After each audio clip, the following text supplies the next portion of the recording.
I love animals. I think they're just the sweetest things on They're earth. helpless. They are. They're helpless, and they need good people to step up. Yeah.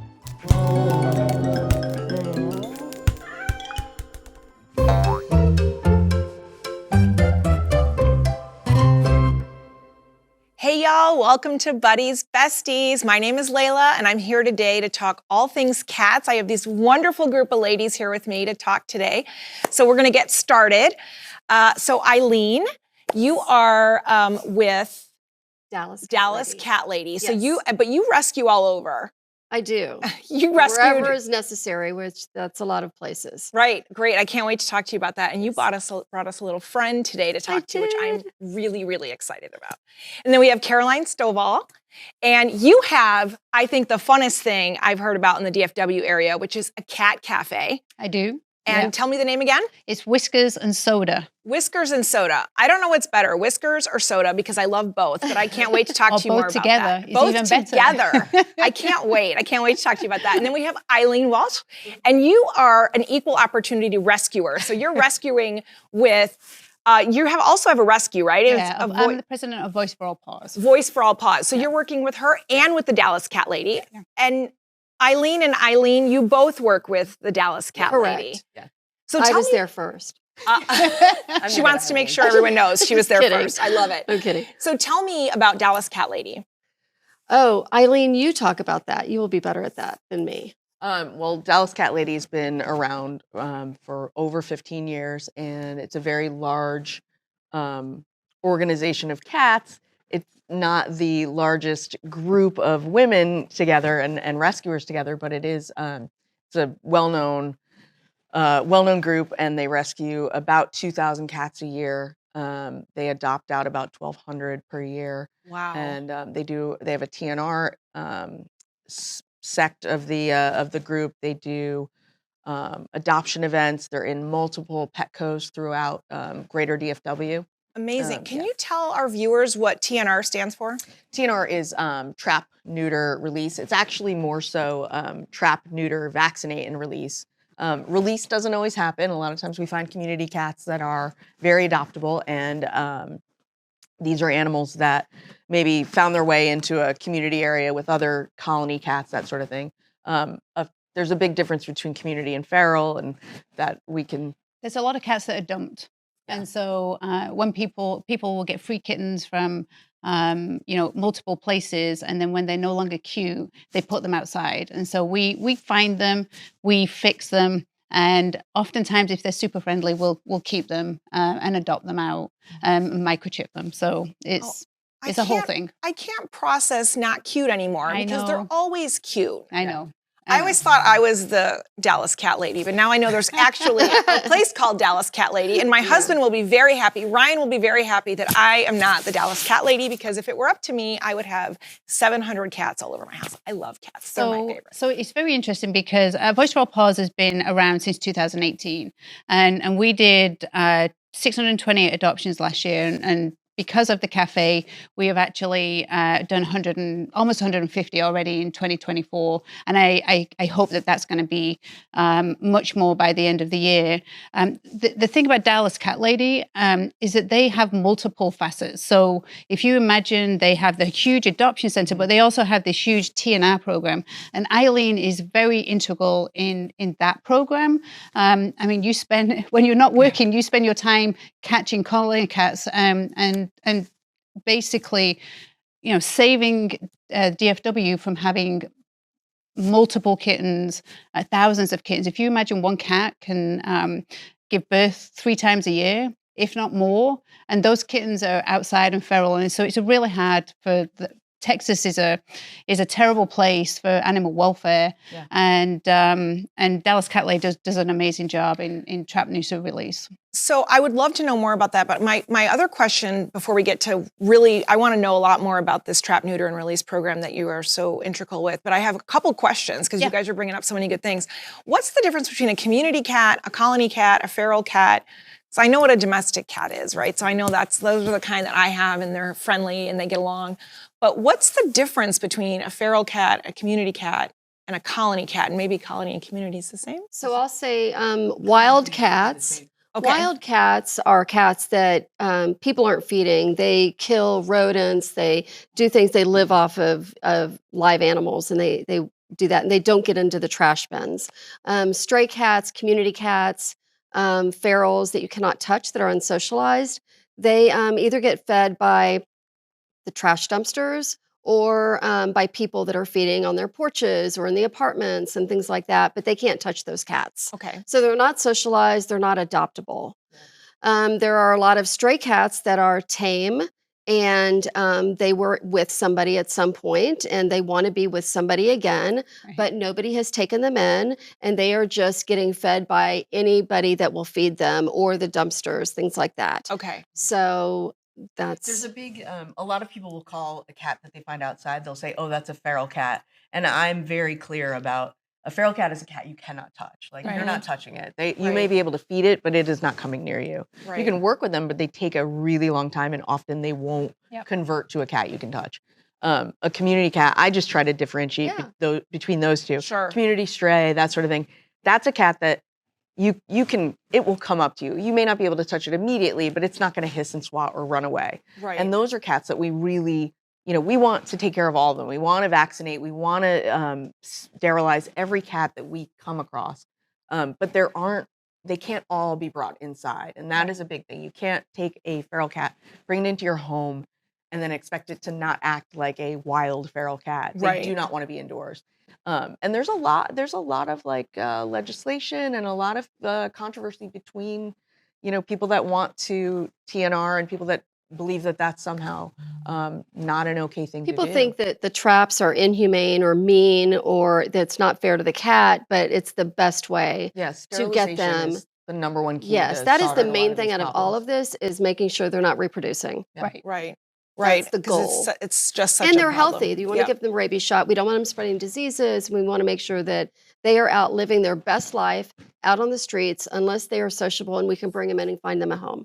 Got it. Yeah. So it's interesting to me when we started doing research for this segment, and the reason we ended up with 3 lovely people here is because I didn't realize, in the business world, if I have a retail shop and you have a retail shop and you have a retail shop, we're all competing and we're probably not going to be cross Right. working, Yes. but you guys all work together all the time. So tell me how that works, that you have different rescues and you're all kind of helping each other We out. depend on each other. We Yeah. do. So it's very interesting. I think back in the day it was very much like that.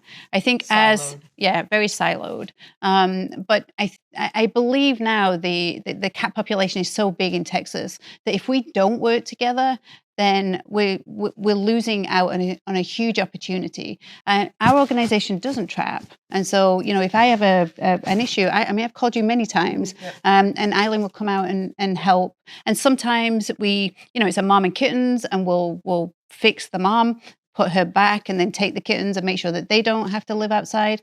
We also will share medications if we need to, and also we have text streams with each other. Yeah. So if we've seen a medical situation, that Some of us have better access than Right. others, and So interesting. So you guys are always kind of crossing over and saying, "Hey, I have this challenge. Does Right. anyone and social help media. with that?" That's Right. been Social a huge media. thing. It Social has. media bringing all of us together. There's groups Yeah. all across Facebook and Instagram and TikTok and all the majors where there are these groups where they're like, this is a DFW, cat rescue network.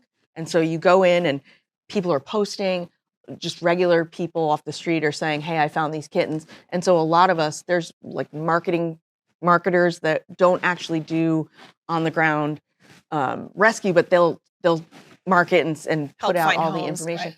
And the And we transport a lot. the I was just going shelters to as ask well. that. So do Transport, you, that's big. do you transport out of the state? We do with Yeah. other organizations. We depend on them and we ask them to help. And we've got this cat and it's friendly and we don't have a foster. We don't have a place to go, but we don't want to leave it outside because Right. it's Right. declawed. Yeah. Something Right. like that might happen. And they'll say, sure, we'll take it. We'll get it on the next flight.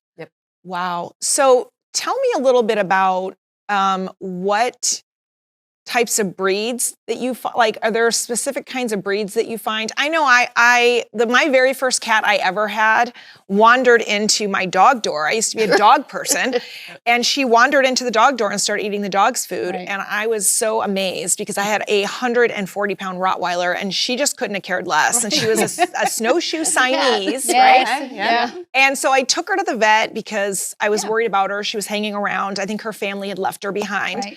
And I took her in, and the first thing I said was, well, we need to fix her because I don't want kittens. And Absolutely. he said, well, she's a show cat. Are you sure you want to fix her? And I said, listen, I'm not looking to breed cats. I'm just trying to keep this one safe because You did the right thing. I'd like to say she's sweet, but she wasn't. She was a real Extra. sassy girl. That's a Siamese. Yep. Yes. Yep. So I know that she was probably rare to have like a full breed snowshoe You Siamese. find everything. You would be No, Everything. You would be shocked. Is We've picked up Bengals, Yeah, I have. Devon Rexes, Sphinxes Really? even. Yes. Yeah. Everything. You'd be surprised at what people will rehome or just put out. Wow. I think that the I've found- most is the domestic short-haired Yeah. tabby. Yeah. People also love to say that, and I think rescues even do it to some degree. Domestic short hair tabby, number one probably. Yeah. But people will see a long-haired cat and they'll be like, "It's a Maine Coon mix," and I'm like, if it doesn't look like Ron Perlman, it's not a Maine Coon. It's is not what I a tell Maine people. Coon. Yeah, Okay, it's that's just the not. trick. Yeah. That's the trick. They have very specific looks. But if it, honestly, I don't care what you call it. If it gets the cat adopted and you want to say that this is a lynx point, whatever, fine. Yeah. It's a lynx. Yeah, point. That's right. It's whatever It's it's going to get him a black, home. but it's a Name it lynx. Sir Fluffers. I love it. I love it. So you ladies have tons and tons of experience, and I'm curious about this. What is the best way when you bring in a new cat to introduce that to your other cats or your other dogs or maybe your kids? Mhm. What are some Slowly. tips? Slowly, okay. There's lots of Different ways. Yeah, I mean, lots of information on the internet to do this, but what we tell people when they adopt a cat is keep the cat in a small room when you get home. If you imagine, it's now been ripped away from everything that's familiar, and so all the smells are going to be different, all the people are going to be different, the noises are going to be different. They're stressed. So there will it's be a little bit overwhelming. of stress, and sometimes that can bring out a small cold or a little bit of diarrhea. So you have to just keep them separate just for a day or two. And if it's an adult, it will probably be longer. If it's a kitten, sometimes they bounce around really, really quickly. I like to put them in a bathroom, let's say, and then the animals that you have already, dogs and cats, can smell each other from underneath the door, Yeah. and then they do their hissing and everything. And that's Every totally cat- normal. A lot of people get, And they were it's not hissing. going to work. But Yeah. every cat hisses and spits and does their thing. It's a territory thing, and they get used to each other, and it's usually fine. Yeah. You just have to give it some time. Yeah. We usually recommend it's the rule of threes. It's 3 days to decompress, 3 weeks to learn your routine and kind of understand their new surroundings, and then 3 months for them to have a routine and understand like how they integrate into the household. Got it. 3 days, 3 weeks, 3 months. I have a bonded pair, and they hiss at each other, Yeah. and they do like to fight under the bathroom door because Yeah. I have one that's super dependent. So when I go to the bathroom, Yeah. she comes in and she Yeah. wants to hang out. You're never alone. They don't like No, you're never alone. It's like Never. having a 2-year-old forever. and they don't like closed doors. No. No, That is one they thing don't. that people do make mistakes with children. I mean, kittens are they're fragile. I mean, they're little. I mean, and you can step on a kitten, and people think that oh, it's a kid. You've got to be very careful with your children. You don't want the cat to scratch the child because the child pulled on the tail. I mean, the Yeah. parents need to be monitoring. But we also educate. So if I have Yeah. a family that come to adopt, I will sit the children down. I will tell them that they can't chase them around, and I'll put the kitten on the lap. And so, we tell the children that the kitten needs to come to you. You can't be chasing around, and use a stick toy. Yeah. laser So pin or- yeah, so Yeah. we educate before we adopt. It Yeah. doesn't always translate into the perfect situation, but we try and do the right thing before we adopt. Got it. Well, you recently adopted a little cutie Well, pie. I didn't adopt, but I Oh, you found. I You found Yes. a kitten. a kitten. Just a few, I don't know, maybe 5 days ago. Okay. And might he be close by that we could meet him? I think I hear him meowing now. So you found him 5 days ago. Do you want to Yes, say a little so- bit about how you found him? Somebody reached out about finding a kitten, a single kitten in a parking garage. Cats are everywhere. You wouldn't think they'd be in a parking garage, but they are. And I guess it got lost from its mom. It was sick, so its eyes were sealed shut. So it couldn't navigate. It couldn't walk around. It can't find its mom unless the mom's taking it. And the mom might have gotten scared and left the kitten alone. So I go over there and I was able to get the kitten, and I took a little video and pictures of the kitten with its eyes sealed shut. Those always work well. They work well. Yeah. And then I went home and I have some medicines. And so I ended up starting the little kitten on some antibiotics and some eye meds. And the eyes were very infected. But after that, I mean, within just a Couple of days. couple of Nutrition days. and care is paramount. I mean, Yeah. it's so huge and so Yes. impactful on these So, littles. oh my. He's not going to give it to you. And this is not a black cat. This is a little That's a color Seal- point. Yep. I would say seal point Siamese. Yeah, Seal point. Blue point even. Yeah. So this is a little boy, and he is stunning. He's got little blue eyes. His little I flower. know. Hello. And he just wants to play with cats and dogs, and he doesn't want to be alone. So he needs company. And he doesn't have a name, but since today we've decided to name him Buddy with an Oh, I. And so hi, buddy. he's very, very sweet. So, and Y'all, I'm never letting this cat go. No. Yeah. And here's the thing: if he hadn't have been picked up within a few hours, he could have died. Well, and with also- some simple medication. And they also they go blind. right. Yep. I mean, they go Without blind. treatment. Yeah. They without the right Right. medicines. Oh, he's all shy now. He's not Yeah. meowing. What's happening? You guys, look at this. Can I just look how look, I mean, Yeah. come on. he's How about- And the cool 5 thing about weeks old. yeah. and the cool thing Oh. about Siamese mixes is that they toast as they get older. It's called Yeah. toasting. Okay. So he'll come into his truest colors as he ages. Yeah, so he will get darker. Darker. The Yeah. blue points Richer. will become more. Yep. But he's, I learned a new toasting. Toasting. I Yeah, learned they a new toast. cat term today. Yes. That's why a lot of people buddy. will see them when they're like very, very light and young, and they'll be like, "Oh, it's a white cat." And as they age, they start to. It's the heat points. So the ears, the feet, the tail. Those Yeah. are hot. Those are heat points where heat comes out of Here. them. So. Oh, hello. But he's healthy. He's beautiful. Well, And he I'm is going to go beautiful. back. I'm going to go back and trap the mom. And I think there's a couple of Yeah. other cats there. Yeah. So I'll go back and fix them and make sure there's not any other kittens. There might be one more, but they haven't found it. So just do the best we can. And for- that's a really big thing that we try to educate people who find cats outside is a lot of times leave the kitten there. If it's safe enough and somebody can have eyes on it, leave it there. The And mom. and you know this The better mom than might come anyone. back. But a lot of times the mom is coming back. Yeah. And so people will snatch up a little kitten and be like, "I found a kitten." And it's like, did you check in the area? Did you look around for the mom? Did you look around? Did you listen for other kittens? Because when there's one, there's usually more than one. Yes. Right. And then that's the source. That's you.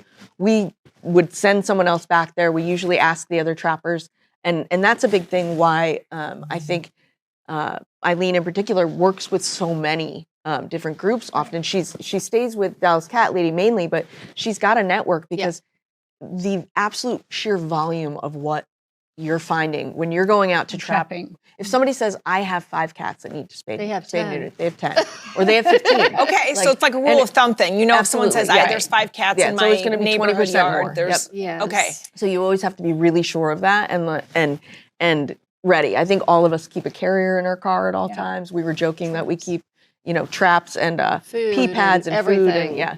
Yeah, because you're gonna find them. Yeah, I mean, I know that we talked about this rescue, but there was a particular rescue I did recently on I-35, which is a major highway, and somebody said they saw a cat in the middle of the median on this highway. Leave it to And so local. I ended up rushing over there, of course, and of course it's rush hour, and there was a full-grown cat in the middle of the median, and I knew that it would be it took me a bit, but I ended up putting 2 traps on both sides of the cat, and it ended up going into one of them. It took some time. But that cat was owned. It was microchipped. Got it back to its owner. Had Thank been missing goodness. for several days, and it was a big cat. And you just don't know. You just don't know about the. But that's Microchipping such a saves great lives. story because a lot of times if I see a cat like that, I do stop. Most people don't. It's dangerous. But And you But shouldn't. you assume, right, that my assumption is always like, oh, who put this cat out? How would that cat get in the middle of the median, right? Yeah. He is kissing me, y'all. It is like I'm smiling like a crazy person because he is kissing me like crazy. So I'm getting distracted. You're delicious. Hi, buddy. So I think that's interesting because I do always see, and I've lost cats too, and some have come home, and some, they get out. Yeah. You can't control everything. That's why we microchip. That's right, and that is why you microchip. Absolutely. And when you microchip, update when you move, update if there's numbers. Always Register have the microchip. Always have a second phone number if possible. Yeah. Email address, that sort of thing, because that's the best way to get your cat back or your dog, honestly. And in the city of Dallas in particular, that is the mandate, is that all animals have to be vaccinated. They have to have a rabies and they have to be microchipped if they're over, I believe it's 6 months in age, I think. And they have to be sterilized. And so And I think, it's really important also to understand that there's a lot of people who love cats who can't afford to fix them, or the appointments are not available. So what we do is we can get appointments for them and we will fix them. And if they do love them and we'll look after them, then oftentimes we'll leave them with those owners. It's just the ones that abandon them that we have to take in. So do any of you have medical backgrounds, like veterinary backgrounds? No, I'm an accountant. An accountant, okay. I was a veterinary technician for about almost 10 years. And I bet that comes in handy. It does. It does come in that's part of why I do I'm like a unicorn. I go and I try and help whoever I can if there's a medical situation, that sort of thing. I also am really great speaking to veterinarians. I understand the language and the nomenclature more than a lot of people. So that helps, and I'm always happy to be in any situation that's more medically tuned, because it just not everybody has it. Everybody's a love. Like if you're in rescue, you have a love of the animal, but it's not everybody knows how to do necessarily what I do. But we've learned a lot. Yeah. So once you've been in it for a few throw years, into the fire. You understand what you need to do to get a kitten over the hump. Yep.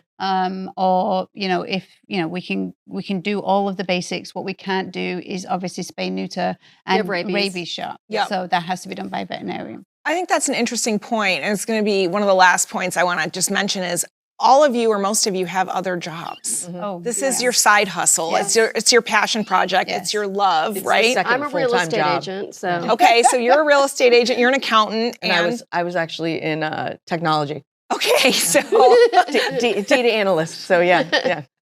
so interesting, and you do it because you love animals, and I can relate. That is why we started Buddy. Like I love animals. I think they're just the sweetest things on they're earth. helpless. They are. They're helpless, and they need good people to step up. Well, and thank you, ladies, for stepping up in the community. We really appreciate it. I am not letting this guy go. I'm just going to tell you right now. You can foster to adopt. That is another whole other show in and of itself, is just talking about fostering. Thanks so much for tuning in, y'all. It's been great to spend some time with you. Please check us back again next week when we release another episode of Buddy's Besties. And remember, please adopt, don't shop. Adopt. I'm not going to let you have this one, but you guys go find one and adopt one because they're super fun. Thanks so much for hanging out with us. Thanks for having us. Thank you. That's great. Thank really you appreciate so it. much.